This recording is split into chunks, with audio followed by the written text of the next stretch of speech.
우리는 지난 시간에 아합과 혼인관계를 맺은 여호사밧이 이 명분 없는 전쟁에 참여하는 과정을 살펴보았습니다.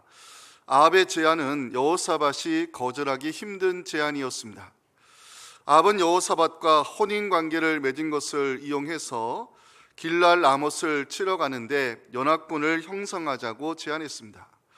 길랄 라못을 정복하면 아람의 군사적 위협으로부터 피할 수 있고, 전통적으로 길랄 라못은 도피성에 위치한 도시이기 때문에 전략적으로 중요한 요새이니 우리가 함께 힘을 모아 길랄 라못을 정복하면 북이스라엘이나 남유다 모두에게 유익하지 않겠느냐 제안했습니다.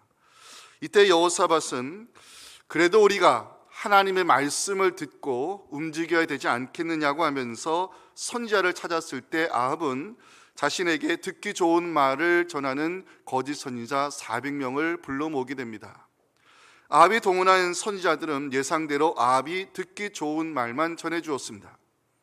그때 여호사밧은 느낄 수 있었습니다. 아합이 동원한 선지자들은 하나님의 말씀을 전하는 참 선지자들이 아니었습니다. 여호사밧은 이외에 다른 선지자가 없냐고 물었을 때 아합은 숨겨두었던 선지자가 한 명 있는데 미가야라고 전해주었습니다. 아합이 미가야 선지자를 미워하는 이유가 뭘까요? 역대하 18장 7절에 나옵니다. 이스라엘 왕이 여호사밧에게 이르되 아직도 이물라의 아들 미가야 한 사람이 있으니 그로 말미암아 여호와께 물을 수 있으나 그는 내게 대하여 좋은 일로는 예언하지 아니하고 항상 나쁜 일로만 예언하기로 내가 그를 미워하나이다. 이것이 아합이 미가야 선지자를 미워하는 이유였습니다.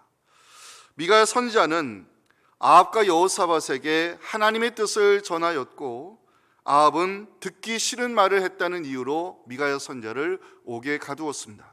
그 장면이 우리가 지난주에 살펴본 역대하 18장 26절에 기록이 되어 있습니다.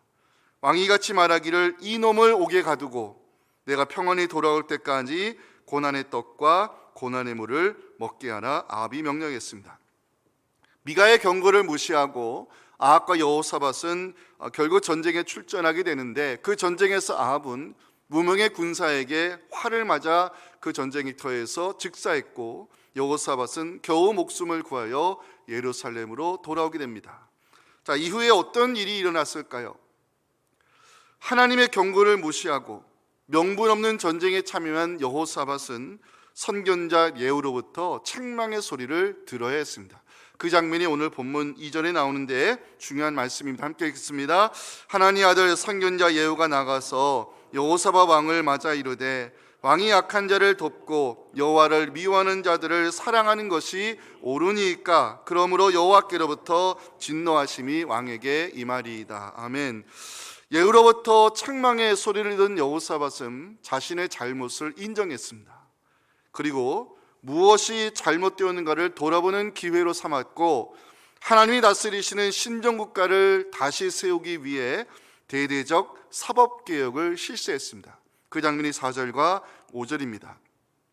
여호사밧이 예루살렘에 살더니 다시 나가서 브엘세바에서부터 에브라임 산지까지 민간에 두루다니며 그들의 조상들의 하나님 여호와께로 돌아오게 하고, 또 유다 온 나라의 견고한 성읍에 재판관을 세우되 성읍마다 있게 하고, 여호사밧은 재판관들을 유다 성읍에 파송하면서 하나님을 두려워하는 마음으로 사람을 위한 재판을 하지 말고 여호와를 위한 재판을 하라고 권면하는 장면이 6절과 7절에 나옵니다. 이 말씀 함께 읽었으면 좋겠습니다. 시작. 재판관들에게 이르되 너희가 재판하는 것이 사람을 위하여 할 것인지 여호와를 위하여 할 것인지를 잘 살피라. 너희가 재판할 때에 여호와께서 너희와 함께 하심이니라. 그러니 너희는 여호와를 두려워하는 마음으로 삼가 행하라. 우리 하나님 여호와께서는 불의함도 없으시고 치우침도 없으시고 뇌물을 받는 일도 없으시니라 아니라. 또한 여호사밧은 예루살렘에 최고 법원을 세우면서 지방 법정에서 올라오는 상소를 재판하도록 사람을 세우는 장면을 8절에서 보여주고 있습니다. 여호사밧이 또 예루살렘에서 레위 사람들과 제사장들과 이스라엘 족장들 중에서 사람을 세워 여호와께 속한 일과 예루살렘 주민의 모든 송사를 재판하게 했습니다. 여호사밧은 최고법원에 세움받은 사람들을 향해서 하나님을 경외하는 마음으로 임하되 진실과 성심을 다해 재판할 것을 9절에서 권면하고 있습니다. 그들에게 명령하여 이르되 너희는 진실과 성심을 당하여 여호와를 경외하라. 여호사밧이 제2차 종교개혁으로 이 사법개혁을 실시한 이유가 뭐냐? 하나님의 공의와 정의가 무너지면 결국 유다 공동체는 하나님의 진노가 임하여 멸망당할 것을 알고 있었기 때문입니다. 10절 말씀을 한번 보실까요? 어떤 송사든지 그들에게 경고하여 여호와께 죄를 범하지 않게 하여 너희와 너희 형제에게 진노하심이 임하지 말게 하라. 하나님의 공의와 정의가 무너지면 이것이 죄로 쌓여서 언젠가는 하나님의 진노가 임함으로 유다 공동체가 멸망하는 결정적 원인이 될 수 있기 때문에 하나님의 의를 세우는 이 재판관들을 향해서 하나님을 두려워하는 마음으로 진실과 성실함으로 재판할 것을 여호사밧이 권면하고 있습니다. 여호사밧은 사법개혁을 진행하면서요, 여호와께 속한 종교재판은 대제사장이 담당하고 민사나 형사와 같은 일반 재판은 유다지파의 어른이 담당하도록 구분하는 장면을 마지막 11절에서 보여주고 있습니다. 함께 읽어볼까요? 여호와께 속한 모든 일에는 대제사장 아마랴가 너희를 다스리고 왕에게 속한 모든 일은 유다지파의 어른 이스마엘의 아들 스바랴가 다스리고 레위 사람들은 너희 앞에 관리가 되리라. 너희는 힘써 행하라. 여호와께서 선한 자와 함께 하실지로다 하니라. 아멘. 오늘은 여호사밧의 인정이라는 제목을 가지고 함께 말씀을 나누기 원하는데요, 여호사밧은 무엇을 인정했을까요? 여호사밧이 지정하는 신정국가는 무엇을 의미할까요? 하나님의 공의와 정의가 이 땅에 이루어지기 위해서 우리 믿는 사람들이 무엇을 노력해야 되는지 이 질문에 대한 답을 본문 속에 함께 찾으며 말씀의 은혜를 나누기 원합니다. 첫째 메시지입니다. 자신의 잘못을 인정하는 것이 회복의 시작이 될 수 있음을 본문은 첫 번째 메시지로 우리에게 전하고 있습니다. 역대기 기자는요, 아합과 여호사밧을 비교하면서 사건들을 기록하고 있는데 아합과 여호사밧의 차이점을 보여주고 있습니다. 아합과 여호사밧의 차이는 뭐냐? 한 가지로 정리가 됩니다. 아합은 자신의 잘못을 인정하기 싫어하다 결국 망했고, 여호사밧은 자신의 잘못을 인정하여 회복의 은혜를 누리게 되었다는 것입니다. 아합의 결정적 실수는 미가야 선지자의 경고를 무시한 데 있습니다. 아합이 미가야 선지자를 싫어하는 이유, 자신의 잘못을 지적하는 선지자였고 자기가 듣기 싫은 말을 전하였기 때문입니다. 미가야가 아합의 우상 숭배를 비난하며 하나님의 말씀을 선포했다는 것은 아합에게 하나님께로 돌아올 수 있는 기회를 주었다는 것을 의미합니다. 하지만 아합은 자신의 잘못을 지적하는 미가야 선지자를 미워했고 그가 전하는 경고의 메시지를 귀 기울여 듣지 않았습니다. 결국 아합은 미가야를 옥에 가두고 고난의 떡과 고난의 물을 마시게 함으로 자신의 잘못을 인정하는 기회를 모두 놓쳐버렸습니다. 그런데 여호사밧은 달랐습니다. 여호사밧이 아합의 손을 잡고 길르앗 라못을 정복하려고 한 것은 분명 잘못된 선택입니다. 길르앗 라못은 아합의 욕심에서 시작된 명분 없는 전쟁이었고 하나님의 뜻이 아니었습니다. 미가야 선지자는 하나님이 보여주신 환상을 근거로 경고했는데 여호사밧은 끝내 아합의 손을 잡고 전쟁에 참여하게 됩니다. 결과적으로 아합은 그 전쟁터에서 화살에 맞아 즉사했고 여호사밧은 겨우 목숨을 유지한 채 예루살렘으로 돌아왔습니다. 이때 여호사밧을 기다린 사람이 있었습니다. 선견자 예후였습니다. 예후가 여호사밧을 기다린 이유, 여호사밧의 잘못을 책망하기 위함이었습니다. 자, 우리 2절 말씀을 한번 읽어봤으면 좋겠습니다. 그만큼 중요한 말씀입니다. 함께 읽겠습니다. 하나님의 아들 선견자 예후가 나가서 여호사밧 왕을 맞아 이르되 왕이 악한 자를 돕고 여호와를 미워하는 자들을 사랑하는 것이 옳으니까 그러므로 여호와께로부터 진노하심이 왕에게 임하리이다. 아멘. 악과의 연합은 잘못된 결과를 가져온다는 미가야의 경고를 여호사밧은 새겨듣지 않았고 겨우 목숨을 유지한 채 돌아왔지만 여호사밧은 선견자 예후로부터 뼈아픈 책망의 소리를 들어야 했습니다. 중요한 것은요, 여호사밧은 자신의 잘못을 인정했고 회복의 은혜를 누리게 되었다는 것입니다. 여호사밧은 자신의 잘못을 인정함으로 모든 것을 돌아보는 회개의 시간을 가질 수 있었습니다. 바알 숭배 사상을 퍼뜨린 아합과 손을 잡았던 여호사밧은 자신의 잘못된 선택으로 유다 백성들이 하나님의 길에서 벗어나고 있음을 알게 되었고, 여호사밧은 마음을 잡고 제2차 종교개혁을 실행하며 대대적 사법개혁을 추진하는 장면을 4절과 5절에서 보여주고 있습니다. 여호사밧이 예루살렘에 살더니 다시 나가서 브엘세바에서부터 에브라임 산지까지 민간에 두루다니며 그들을 그들의 조상들의 하나님 여호와께로 돌아오게 하고 또 유다 온 나라의 견고한 성읍에 재판관을 파송했습니다. 기억하실 것은 여호사밧이 선견자 예후로부터 책망의 소리를 들은 장면은요, 열왕기서에는 없고 역대기서에만 등장하고 있습니다. 역대기 기자는 자신의 잘못을 인정하는 것이 회복의 시작이 될 수 있다는 메시지를 여호사밧을 통해 전하고 싶었던 것입니다. 성경은요, 자신의 잘못을 인정하기 싫어하는 사람들은 모두 회복의 은혜를 누리지 못하고 망하게 되었다는 것을 기록하고 있습니다. 자, 오늘 본문 2절 보십니다. 선견자 예후를 하나니의 아들로 소개하고 있습니다. 이유가 있습니다. 하나니는 여호사밧의 아버지 아사 시대에 활동한 선견자입니다. 아사가 하나님 보시기에 정직한 길을 걸으려 했을 때 하나님은 아사 시대에 평안의 축복으로 갚아주셨던 것을 우리가 지난 시간들 속에서 우리가 살펴보았습니다. 하지만 아사가 어느덧 하나님의 은혜를 잊어버리고 교만하게 됐을 때 선견자 하나님으로부터 뼈아픈 책망의 소리를 듣습니다. 그 장면이 역대하 16장 7절과 9절에 나옵니다. 그때의 선견자 하나니가 유다왕 아사에게 말합니다. 왕이 아람 왕을 의지하고 왕의 하나님 여호와를 의지하지 아니하였으므로 아람 왕의 군대가 왕에게 도움이 되지 않을 것입니다. 여호와의 눈은 온 땅을 두루 감찰하사 전심으로 자기에게 향하는 자들을 위하여 능력을 베푸시는데 아사 왕이 하나님보다 아람 왕을 더 의지하였으므로 이 일은 왕이 왕령대에 행한 것인지 이후부터는 왕에게 전쟁이 있을 것입니다.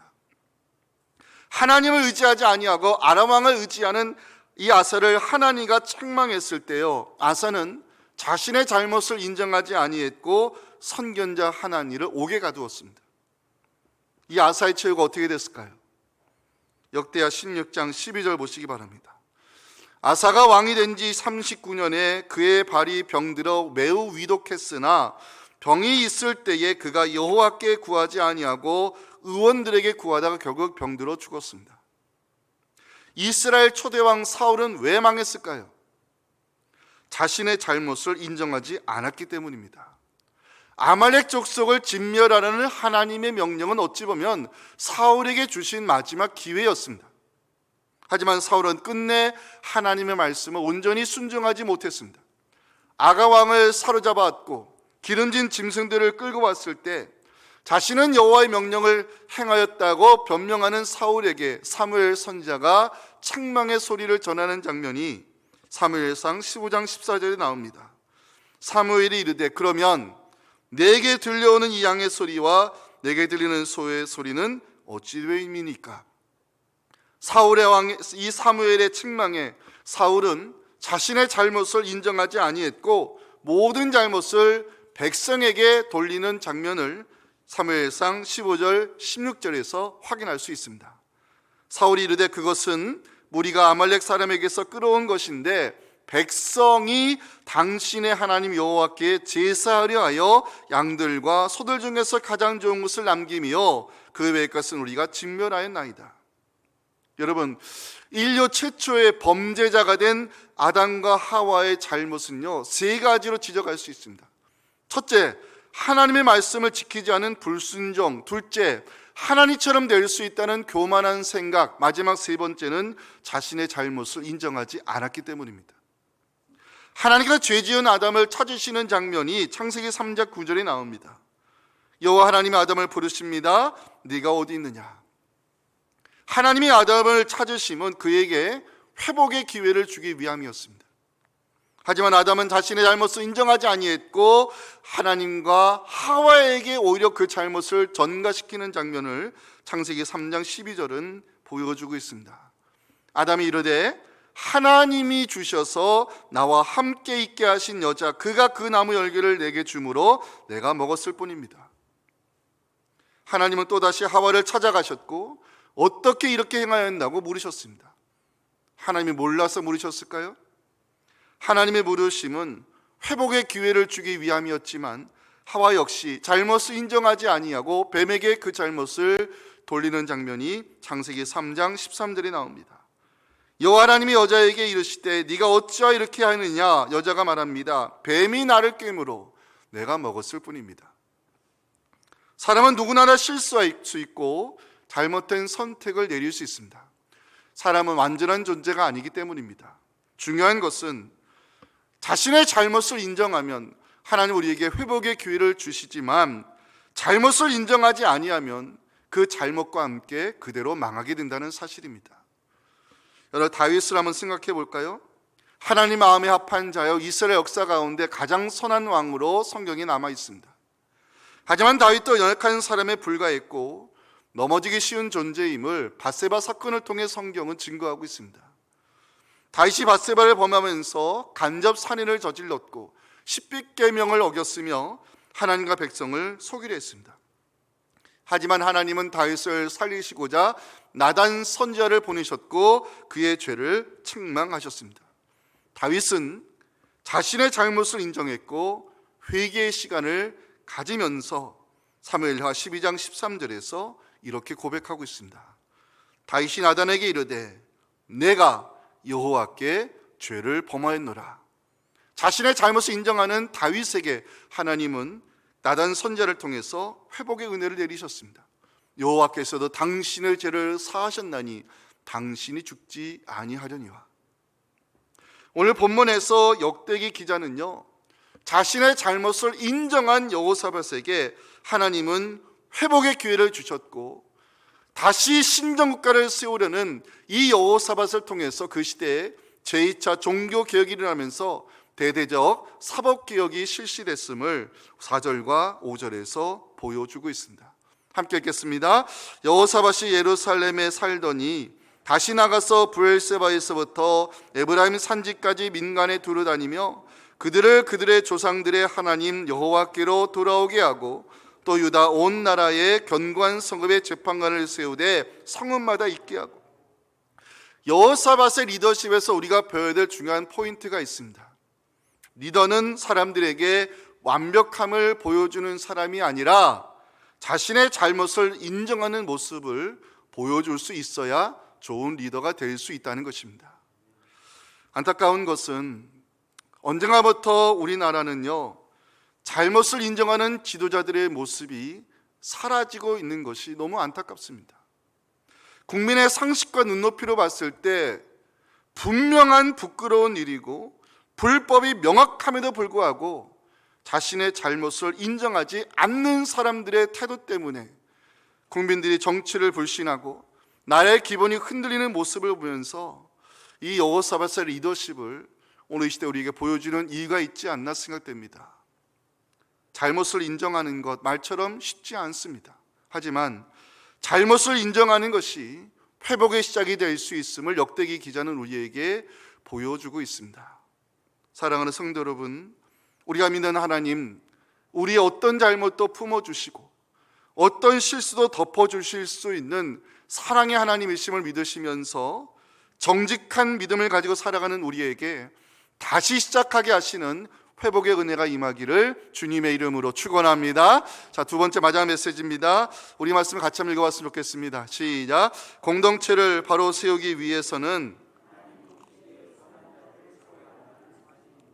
자, 오늘 본문에는 여호사밧이 사법개혁을 통해서 제2차 종교개혁을 추진하는 과정이 기록이 되어 있는데 5절 보시면 유다 여러 성읍의 재판관을 파송하는 여호사밧을 보여주고 있습니다. 자, 여호사밧이 재판관을 세우는 이유가 뭘까요? 하나님이 다스리시는 신정국가를 세우기 위함이었습니다. 하나님이 다스리시는 신정국가를 세우기 위해서는 기준이 중요한데 여호사밧은 그 기준을 하나님의 법, 율법으로 보았습니다. 하나님이 주신 율법으로 공정한 재판이 이루어져야 하나님의 공의와 정의가 바로서는 신정국가가 될 수 있기 때문에 여호사밧은 사법개혁을 통한 제2의 종교개혁을 추진하고 있는 것입니다. 여호사밧은 유다 성읍의 재판관을 파견하면서 두 가지를 권면했습니다. 첫 번째 기준입니다. 사람을 위한 재판을 하지 말고 여호와를 위한 재판을 할 것. 자, 6절 말씀이 나오죠. 여러분들 한번 읽어주면 좋겠습니다. 시작. 재판관들에게 이르되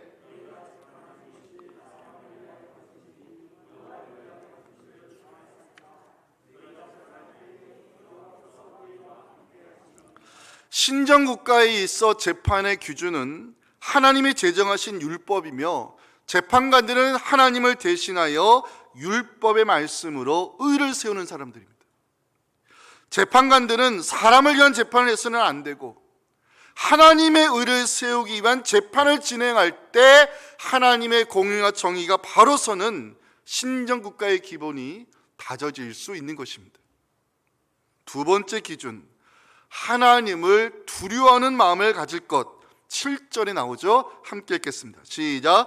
그런즉 너희는 여호와를 두려워하는 마음으로 삼가 행하라.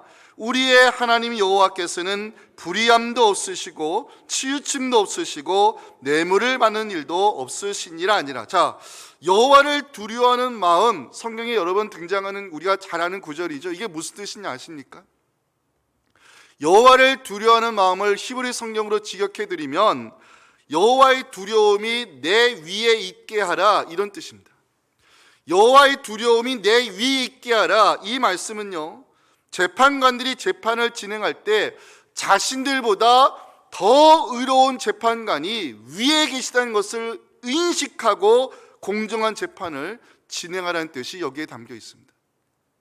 여호사밧은 여기서 재판관들이 가지고 있어야 될 기본적 그 속성을, 이 기본적인 자세를 하나님의 속성으로 대언을 해주는데 7절 마지막에서 여호사밧은 이 재판관들이 가지고 있어야 될 기본을 하나님의 속성으로 기준 삼으라고 세 가지로 이야기합니다. 7절 마지막 눌러보세요. 첫째, 하나님에게는 뭐가 없다고요? 불의함이 없다고 기록하고 있습니다. 불의함이 없는 재판은 율법을 기준으로 누구도 수긍할 수 있는 공정한 판결을 행하라는 뜻입니다.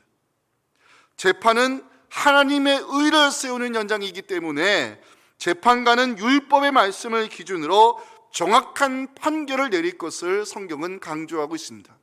두 번째, 여호사밧이 강조하는 하나님의 속성은 치우침이 없다는 것입니다. 모세가 기록한 율법에 재판관들을 향한 말씀이 기록이 되어 있는데요, 신명기 16장 18절 19절 보실까요? 내 하나님 여호와께서 내게 주시는 각성에서 내 지파를 따라 재판장들과 지도자들을 둘 것이요 그들은 공의로 백성을 재판할 것이니라. 너는 재판을 굳게 하지 말며 사람을 외모로 보지 말라 전했습니다. 사람을 외모로 보지 말라, 뭐 어떤 말씀일까요?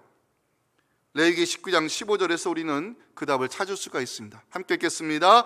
너희는 재판할 때에 불의를 행하지 말며 가난한 자의 편을 들지 말며 세력 있는 자라고 두둔하지 말고 공의로 사람을 재판하는 것을 가리킵니다. 재판의 기본은 평등과 공정입니다.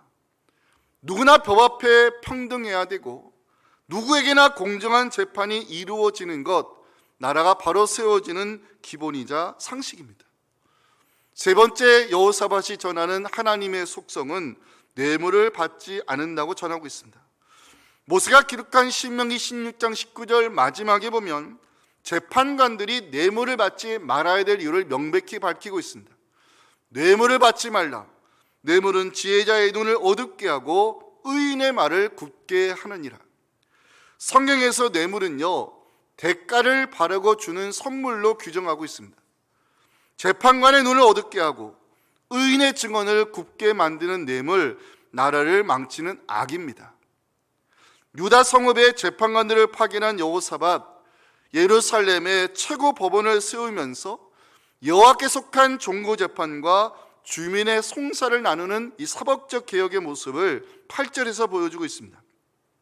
여호사밧이 또 예루살렘에서 레위 사람들과 제사장들과 이스라엘 역장들 중에서 사람을 세워 여호와께 속한 일과 예루살렘 주민의 모든 송사를 재판하도록 구분했습니다. 율법, 제사, 성전과 관련된 종교 재판은 레위 사람들과 제사장들이 맡게 하고, 민사와 형사와 같은 일반 재판은 이스라엘 족장들이 맡도록 여호사밧이 구분하고 있습니다. 여호와께 속한 일은 대제사장이 최고 결정을 내리도록 하고, 왕에게 속한 일은 유다 지파의 어른이 최고 결정을 내리도록 하는 장면이 11절에 기록이 되어 있는데요, 11절에 중요한 메시지가 숨겨 있습니다. 함께 읽겠습니다. 여호와께 속한 모든 일에는 대제사장 아마랴가 너를 다스리고, 왕에 속한 모든 일은 유다 지파의 어른 이스마엘의 아들 스바랴가 다스리고, 레위 사람들은 너희 앞에 관리가 되리라. 너희는 힘써 행하라. 여호와께서 선한 자와 함께 하실지로다 아니라. 여호사밧은 하나님이 다스리시는 신정국가를 세우기 위해 대대적 사법개혁을 추진했습니다. 하나님의 법을 집행하는 재판관들이 율법을 기준으로 공정한 재판을 진행할 때 하나님의 공의와 정의가 이루어지는 공동체를 세울 수 있기에 여호사밧은 사법개혁을 제2의 종교개혁으로 추진했습니다. 이제 여호사밧이 그 재판관들을 세우면서 마지막 전하는 권면의 말씀에 우리가 이목을 집중하기 원합니다. 11절 마지막, 여호와께서 선한 자와 함께 하실지로다. 여기서 선한 자는 무엇을 의미할까요? 본문 9절에서 우리는 선한 자의 의미를 찾을 수 있습니다. 함께 읽어볼까요? 그들에게 명령하여 이르되 너희는 진실과 성심을 다하여 여호와를 경외하는 자들이 바로 공동체를 바로 세우는 선한 자입니다. 저는 말씀을 묵상하는 가운데 공동체가 바로 서기 위해서는 사람을 바로 세워야 된다는 진리를 다시 한번 깨닫게 되었습니다. 팽각교회 신문들은 8절에 가셔서 사람을 세워, 이 말씀을 표시해 주세요. 사람을 세워. 나라가 바로 서기 위해서, 공동체가 바로 서기 위해서 가장 중요한 기본은 사람을 바로 세우는 것입니다. 사람을 위한 법이 아님 하나님을 위한 법을 집행할 수 있는 사람, 하나님을 따라 불의함이 없고 치우침이 없으며 뇌물을 받지 않는 사람, 하나님을 두려워하는 마음으로 진실과 성심을 다하여 주어진 직무를 감당할 수 있는 사람, 이런 사람이 바로 공동체를 바로 세우는 선한 자입니다. 혹시 여러분들 이 말씀을 가지고 나라의 위정자들, 기본에 안 돼 있는 정치인들을 비난하지 마시기 바랍니다. 그들이나 우리 역시 비난받아 마땅할 연약한 점들이 있습니다. 중요한 것은 이 말씀을 남에게 적용하지 말고 우리 자신에게 적용하며 살아야 한다는 것입니다. 하나님 지금도 이 나라를 바로 세우기 위해, 이 교회라는 공동체를 바로 세우기 위해 성실과 전심으로 하나님을 경외하며 주어진 직무를 감당할 수 있는 선한 자를 찾고 계십니다. 우리가 이 시대에 하나님이 찾으시는 선한 자가 될 수 있다면 여러분들의 가정에 바로 설 것이고, 교회가 바로 설 것이고, 교회가 바로 서면 이 나라가 바로 설 줄로 믿습니다. 우리 모두 이 시대에 선한 자가 되어서 가정과 교회를 바로 세움으로 이 나라의 주인이 하나님이심을 선포할 수 있는 하나님의 사람들 될 수 있기를 주님의 이름으로 축원합니다.